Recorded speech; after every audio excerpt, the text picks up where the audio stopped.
Hi friends, ಇವತ್ತಿನ ಬ್ರೇಕ್ಫಾಸ್ಟ್ಗೆ ಅಂತ ಹೇಳಿ ನಾನಿಲ್ಲಿ ಅವಲಕ್ಕಿ ಚಿತ್ರಾನ್ನ ಮಾಡ್ತಾ ಇದ್ದೀನಿ.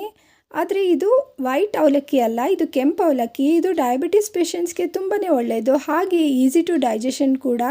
ಇದನ್ನು ಕೂಡ ನಾವು ಅದೇ ರೀತಿಯಾಗಿ ಅವಲಕ್ಕಿ ಒಗ್ಗರಣೆ ಮಾಡ್ತೀವಲ್ಲ, ಅದೇ ರೀತಿಯಾಗಿ ಒಗ್ಗರಣೆ ಮಾಡಿಕೊಂಡು ಅದಕ್ಕೆ ನಾನಿವಾಗ ಕ್ಯಾಪ್ಸಿಕಮ್ ಹಾಕೋತಾ ಇದ್ದೀನಿ.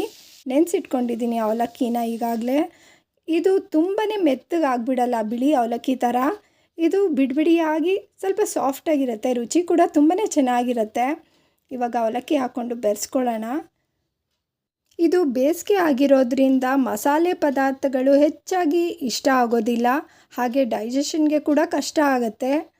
ಈ ಥರ ಒಂದು ಈಸಿ ಫಾರ್ ಡೈಜೆಷನ್ ಲೈಟ್ ಫುಡ್ಗಳೇ ಬೇಸಿಗೆಯಲ್ಲಿ ಇಷ್ಟ ಆಗೋದು. ಕೊತ್ತಂಬರಿ ಸೊಪ್ಪು ಹಾಗೆ ಕಡಲೆಬೀಜನ ಹಾಕ್ಕೊಂಡು ಎಲ್ಲ ಮಿಕ್ಸ್ ಮಾಡ್ಕೊಳ್ಳೋಣ. ಹಸಿ ಕಾಯಿ ತುರಿ ಹಾಕ್ಕೊಂಡ್ರೆ ಇನ್ನೂ ಅವಲಕ್ಕಿ ರುಚಿಯಾಗಿರುತ್ತೆ. Thank you for watching. Bye.